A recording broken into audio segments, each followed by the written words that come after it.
Locally owned Empire Roofing and Restoration has been repairing southern Colorado for over 30 years, and it's not just roofing. We'll repair and remodel almost anything, including siding, decks, garages, and more. Call Empire Roofing and Restoration for a free estimate.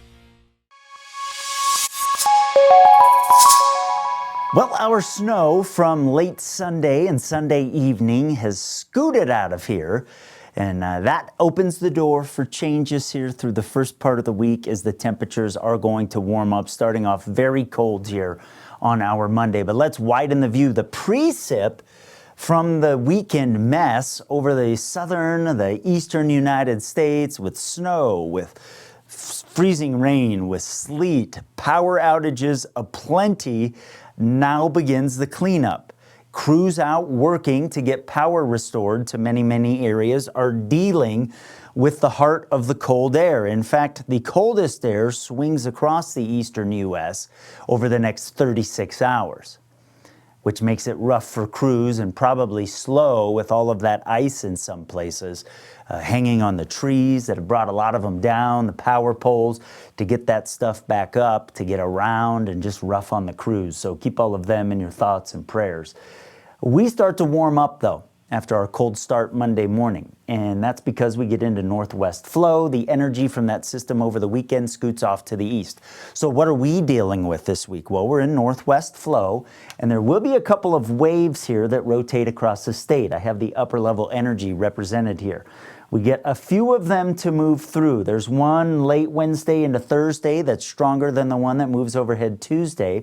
Then we get a stronger wave to rotate out of Canada here as we head toward the weekend, and you see those black lines getting a little bit tighter there. We will have some jet energy in the vicinity, and then another one over the weekend as we're kind of between a ridge and a trough. And so we just have to watch the timing of these waves, where exactly they end up, and that's going to drive what we experience here at the surface in terms of how much cooling. So let me show you some of those now. I've got the same black lines on here showing the flow in the upper levels of the atmosphere, and where you have the dips and the kinks is where the waves are that I had colorized for you on that previous map. First one moving across Tuesday doesn't do much. Then we get that one late Wednesday into Thursday. We'll watch that one because occasionally these things, when they interact with the mountains, it is going to produce some snow. If they have a bigger kink in them than what it's showing here, sometimes that means they have enough lift and energy with them that they can give us some snow showers on the front range. Those are some sneak attacks you get every now and then. Doesn't look like that now, but we'll watch it. Then we head into the weekend. There's a big kink in the flow. So that one is stronger, has a stronger jet with it. The black line's a little bit closer here, and energy underneath that jet streak that we'll have to watch where that lift ends up. That happened a couple times last week.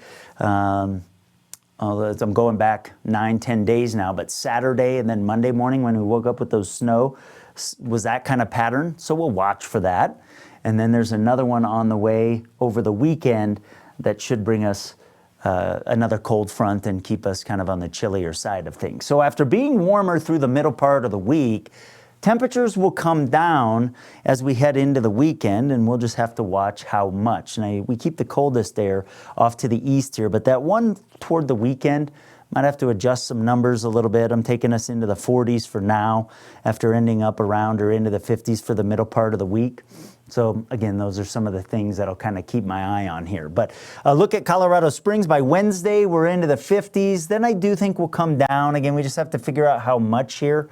And then we'll go back up as we head from Sunday into Monday. So overall, it looks like some quiet weather, but we'll keep our eyes on those waves as the days when the waves arrive get a little bit closer, and we continue to get some information about them. That's your extended forecast. You're watching Peaks to Plains.